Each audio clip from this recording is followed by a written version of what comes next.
The vibrations that your heart puts out affect every single cell. Your heart vibrations can be in coherence with this heart brain, or you can be out of coherence. And this is something they talk a lot about in heart math.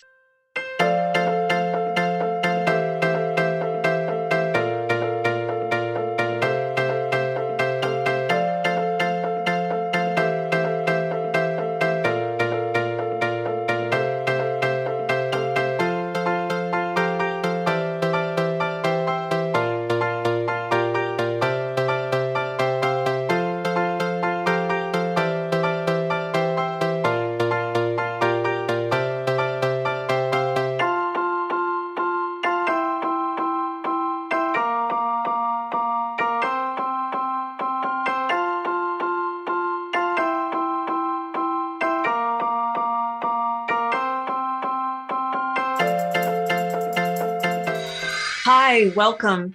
You know, there's one way that's most likely all of us are going to die, and it's through our heart not working. Whether you're male or female, that's the number one reason we still die all around the world.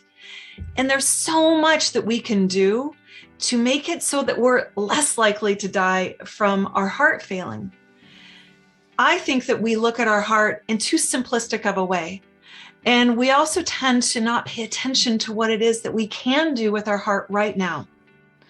So I'm Dr. Janet Finken. I'm a naturopathic physician and primary care doctor in the state of Oregon. And I honestly, you can ask, why am I talking about the heart? Because I'm not a cardiologist. Who am I to tell you what to do with your heart when it's not even my specialty field? My area of specialty, my bandwagon, is working with people who are struggling with chronic fatigue and other types of invisible illnesses. The reason I talk about the heart is I want to share with you what I do know, because every time I see a patient in my clinic, or I work with somebody in one of my online programs, and we start looking at their cardiovascular history, when we start looking at the labs, when we start creating a lifestyle for them to be able to work on their heart, I know that we are making massive changes for that patient, for that person, so that they can live a longer, healthier, happier life. This is truly preventative medicine, when you can look at what is your heart disease risk and do something about it. And today I'm going to share with you a whole different way. I'm pretty sure it's going to be a whole different way of looking and thinking about your heart, because it's not just a physical heart. It's a mental, emotional place. And there's also an energetic heart, which I find really exciting. And I think you will too. Now, I also have to say that I am so grateful for you from my heart that you are taking the time to invest in your health today, and that you're taking a few minutes out of your day to watch this, to engage. And as much as you can participate in this today, whether you're listening to this as recording or you're here with me live right now, the most that you can put into this is what you're going to be getting out of it. And I just really celebrate you that clearly you care about your health. And I mean, which is the most valuable thing that we really have when it comes right down to it. When we're sick, we realize how valuable our health is. And so thank you for investing your time and energy to taking care of you. All right, the energetic heart is so cool. And this is something that isn't really talked about very much, but it's going to be talked about more and more and more, because the science is there for us, and it's really exploding. This understanding that we're more than just this physical being. Again, this is something that was considered woo-woo, and it's not. It's literally we're discovering in science, and a lot of this comes, again, from heart math. They found that the heart's electrical field is about 60 times greater in amplitude than the electrical activity generated by the brain, which is kind of amazing. You're sort of thinking, like, what's happening in the heart that it creates such a big electrical field? And this field is measured in the form of an electrocardiogram and can be detected anywhere on the surface of the body. So basically what they're saying is that the energy that the heart puts out can be detected anywhere in the body. And when we start looking at the pacing of the heart, there's a pulse that the heart puts out that affects our whole being. The magnetic field produced by the heart is more than 100 times greater in strength then the field generated by the brain can be detected up to 3 feet away from the body in all directions. I find this really interesting because in Eastern texts, they talk about this energy field that's around us, and psychics and people who do that work often talk about the energy around us, about it being like around 3 feet around us, that we have an energy field. And here it is that we've tested that now, and indeed it's the heart's magnetic field that we're seeing. New research shows that the human heart is much more than just an efficient pump that sustains life. Our research suggests that the heart is also an access point to a source of wisdom and intelligence that we can call upon to live our lives with more balance, greater creativity, and enhanced intuitive capacities. All of these are important for increasing personal effectiveness, improving health and relationships, and achieving greater fulfillment. So what they're saying is the heart is so much more than this physical thing, and it's more than the emotional. There's another layer too.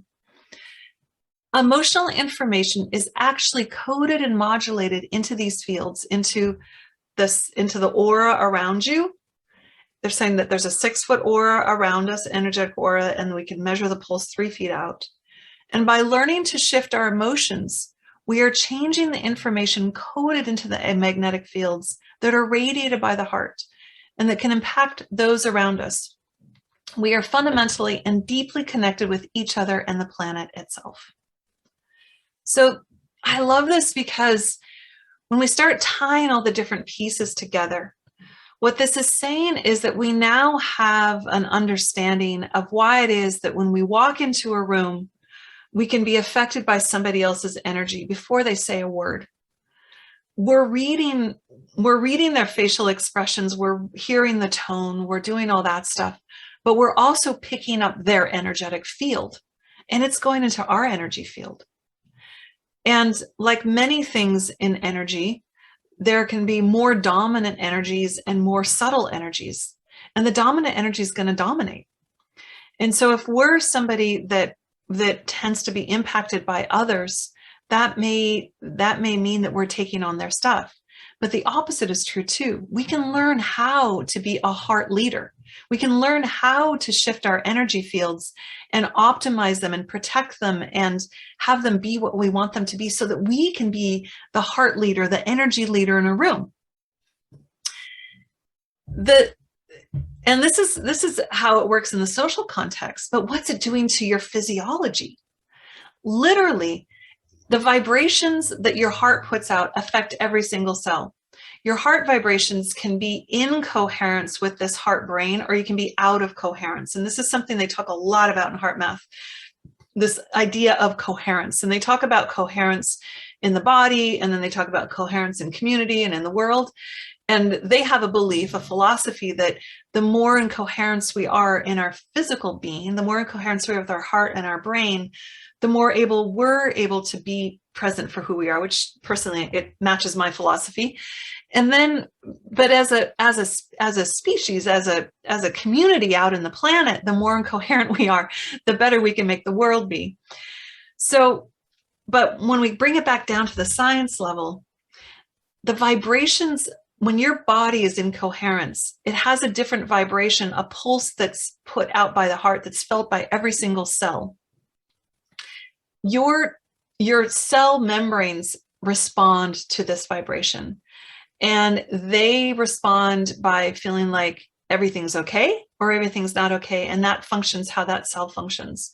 Your mitochondria pick up whether that cell, whether it's safe or it's not safe, and your mitochondria will literally shift how your immune system works, how your body is functioning, whether your cells are turned on or turned off based on the pulsation that they get.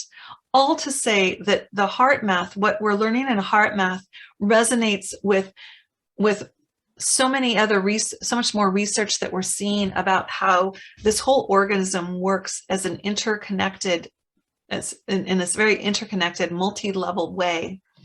And the more that we can influence our body to being in a healthier state, and our emotions to be in a healthier state of emotional state, and our energetic body to be vibrating at the level that we need or want it to be, the more that we influence all the other levels, if that makes sense.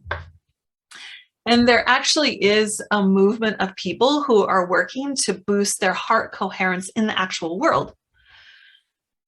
So heart rate variability is one of the tools and one of the ways that we can assess, are we in coherence or not? And it's also a feedback tool, using your body's biofeedback tool, that we can use to find out if we are in coherence, or what can we do to get into coherence. So heart rate variability, the sympathetic and parasympathetic branches of the autonomic nervous system are continually interacting to maintain cardiovascular activity in its optimal range and to permit appropriate reactions to changing external and internal conditions. The analysis of HRV therefore serves as a dynamic window into the function and balance of the autonomic nervous system. So the HRV is this really cool tool where we can look at a certain body and get it tested and measured and say, gosh, are they really super stressed out or not? And are they, and I mean, athletes use this all the time to decide if their body is too stressed out and they shouldn't really push themselves on a hard activity. They should do more of a resting state type of activity because they can't handle the stress of a workout right now. So this is a really great way to see how the energetic heart and the physical heart are interacting and how your body is reading that.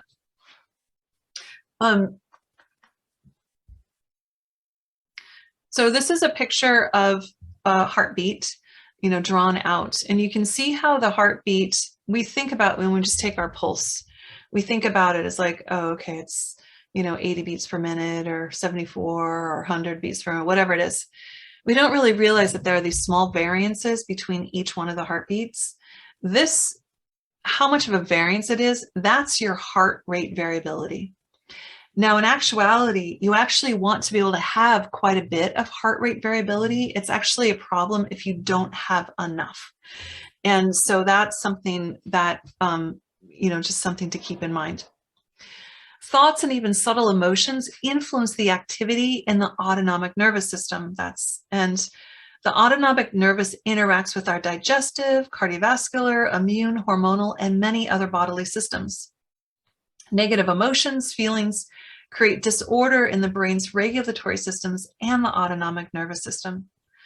Feelings such as appreciation create increased order in the brain's regulatory system and autonomic nervous system, resulting in improved hormonal and immune system function and enhanced cognitive function. So what is this saying? So this is saying your heart rate variability is really affected by just everything that's going on in your body, your thoughts, your emotions, your subconscious mind. And this influences how the autonomic nervous system is interacting with your digestive system and all of your other organs. Now, and then we can counteract this by what they found in HeartMath is people can train themselves and retrain their being to shift into more coherence, into more peace and more joy, and have higher heart rate variability by doing something, by just appreciating something. Like me just literally appreciating this flower. Like actually this flower used to be on my dining room table and I would often appreciate it. It's beautiful, like the colors, the shapes, how the light, when the light comes through the back of it, it lights up the outside of it. For me, just to appreciate that will actually shift my physiology into a better state and ultimately give me better immune system function. The goal of having the healthiest heart rate variability and the goal of honestly all of this, from the physical heart, the emotional heart, and the energetic heart, is to have more resilience. And again, this is from HeartMath, but and they have talked about there's different domains of resilience and they're all important. There's physical, emotional, mental, and spiritual. And the more resilience we have in these, the more we're able to, handle whatever stresses life throws at us. We define resilience as the capacity to prepare for, recover from, and adapt in the face of stress, adversity, trauma, or challenge.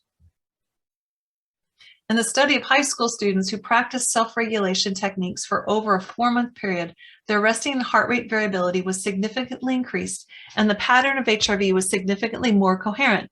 These improvements in resting HRV coherence were significantly correlated with higher test scores and improved behavior. So basically, these high school kids were told to do this heart rate variability practice, and their test scores went up, and so did their quote-unquote behavior. I think teenagers should be teenagers, but anyway. But the thing with heart coherence is that what they found is when people are in a higher state of coherence, in heart-brain coherence and heart coherence, their intuition and clarity increases. And their heart rhythms get shifted, and they create more of a resilient baseline. So their baseline level of being able to handle stress and life and come out feeling like they are coming out ahead goes way up. And they're able to sustain positive changes in mood and behavior. So what is, hold on, was there something else? One thing I would say about this is they're talking about doing this, heart coherence practice, doing with a heart math, like the heart breathing that we talked about, or some other strategy that they use. And they teach many of them. There are many, many different tools you can use to bring this in. Just doing meditation really helps heart coherence, like, again, appreciation, conscious breathing, that kind of thing. But what I always say is brush and floss your brain daily. And really what I mean by that is brush and floss your heart brain daily. So every morning I get up and I do some sort of a process. I do my Kundalini yoga, my meditation. I do something to really help shift it. And it really does feel like I'm brushing and flossing my brain and my heart. Okay, so let's talk about intuition. I know a lot of people are very interested in how is it that I can increase my intuition. Intuition is the ability to know or understand something without conscious reasoning. So it's not using your conscious brain. HeartMath has divided intuition into 3 different things: implicit knowledge, non-local intuition, and energetic sensitivity. So implicit knowledge it's something that comes through experience. So this is when somebody who's experienced in something, when they've gained experience in a particular field, whether it's woodworking or it's parenting or it's, being a physician, whatever it is, an engineer, whatever it is, you're all of a sudden, you're able to just very quickly, quicker than somebody who's a beginner, just know the answer. Like, I can see a patient and I just know that it's this thing going on. And then of course I do whatever I need to do to make sure that I'm actually right. But in HeartMath's words, it is implicit intuitions are derived from the capacity to recognize important environmental cues and rapidly and unconsciously match those cues to existing familiar patterns. This results in rapid and effective diagnosis or problem solving. It feels like it comes out of nowhere. It feels like you didn't think about it. It feels like you just knew something super fast. But the truth is that you've been working really hard, becoming that really good teacher, that really good parent, that really good physician, that really good engineer, that really good word worker, whatever it is. And therefore, you've jammed up so much knowledge that your brain can very quickly perceive a pattern or something and give you the answer to what's going on fast. Again, faster than any kind of beginner. That's implicit intuition, which I think is really smart of them to divide that out. And then there's a kind of non-local intuition. Now, non-local is really interesting. This is the stuff that psychics feel like, psychics are picking up on. And now there is enough scientific evidence to support that there is such a thing as non-local. Now, those of us who have a high level of intuition know that that this does exist. I mean, I can tell when something's going on sometimes with my kid or my close friends, and they can be hundreds or thousands of miles away. And I'm like, oh, something's up. And then I get the phone call, right? That's non-local. They were not in your energy fields, so to speak. You didn't have it's not from, being a really good friend or a really good parent. It just happens that I've got this gut feeling and I'm right. There tends to be not as much kind of emotional feeling around these kind of non-local intuitive things. It's just like, yep, this is right. This is true. This is what's happening. And this has been very well tested, where they've done many, many tests now to show that some people are really much better at this than others.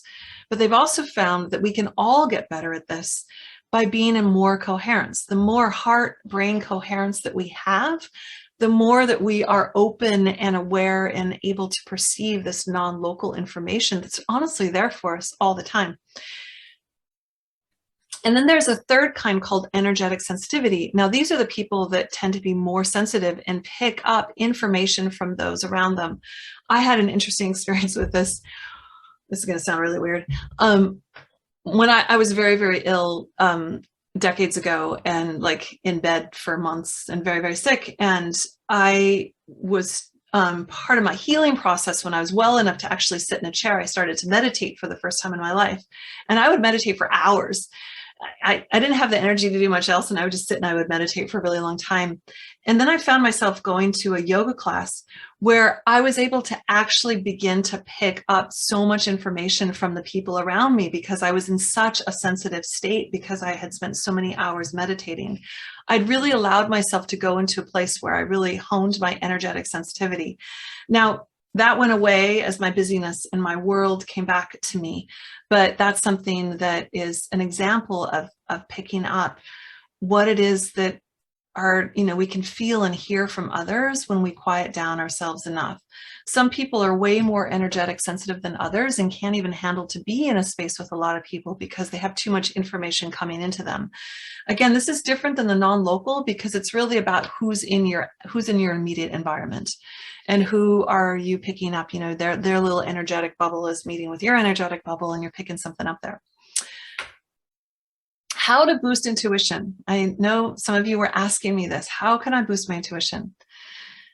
So for sure, getting yourself into the number one thing is to getting yourself into a calm heart coherent space. I mean, that's just what the science shows us over and over again, that the more coherent we are, the more likely that we're able to just be in a place where we can feel the intuition.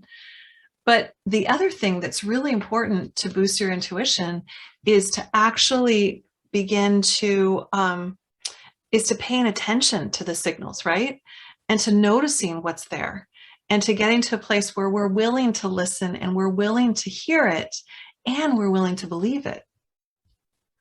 So the first way that you can really boost your intuition is to clear out your emotional blocks to the best of your abilities. I mean, we all have stuff, and we're all going to have stuff probably till the end. But the clearer that you are, so that you're not acting out of your limiting beliefs, then the more likely you're going to be able to just receive that information.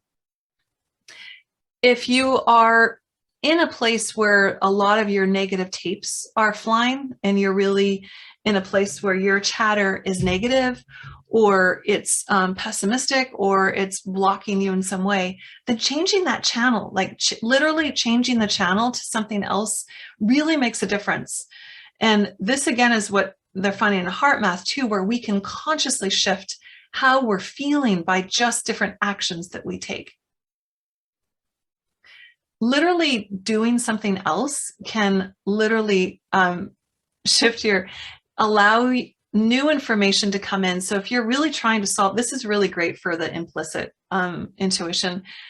If you are trying to solve a problem and you just cannot figure out how to solve the problem, whether it's a personal problem, whether it's, a big problem or a little problem, just doing something else can make a huge difference. Here's a really silly example, because it's silly because it's a small thing. I was trying to make a bouquet of flowers for myself. And I liked the one, and I'm, at a store with different types of flowers. I liked the first thing that I picked up, but I wanted to add something else. So I found the second thing, but I knew it needed a third thing to make a pot, for a third flower to make a pot. Couldn't figure it out. Looked at all the flowers, couldn't figure out which one it was. Went shopping in the store, went and bought all my groceries, and thought about, what we're eating for dinner and for breakfast, and my kids' lunches and all that. And then I came back and I looked at the flowers again, and I looked, and I was like, the orange Gerber daisies, of course, that's exactly what needs to go in here to make this thing pop. And it was a really cool bouquet, and I loved it. It brought me lots of joy. That was me doing something else, so I could kind of like just open up to being a problem solving. Now, was that intuition? Probably not, but it was still doing something else.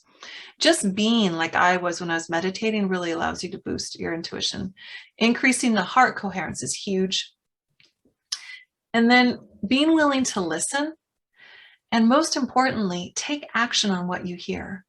And I actually think outside of the heart coherence, taking action on what you hear is probably the most important, because if you keep getting intuitive signals and messages, but you don't pay attention to them, then you're not really, then they're not going to keep coming to you.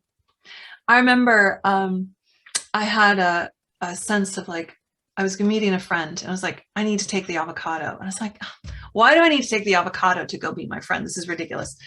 But she was a physician and I was like, okay, I know myself well enough. If I get the message, I need to grab the avocado, I'm going to grab the avocado. And so I show up at this meeting with my friend with the avocado.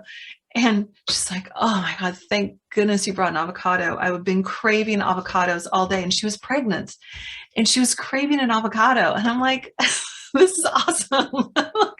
So glad I listened. I'm so glad I have the avocado for you. Here you go. Some good fats for you and your baby. Anyway, so taking action, what you hear allows the intuition to keep coming. The origin of the word intuition is the Latin verb intuere, which I'm probably mispronouncing, I'm sorry, which usually translated as to look inside or to contemplate. And I really believe anyone can improve their intuition. We just need to practice and to be in coherence. You need to practice believing what you are feeling. So just journal for a second and write down for a moment, what do you feel like is blocking you from your own intuition? What do you feel like you need to let leave, or what needs to come in to allow yourself to be in better coherence and thus have better intuition?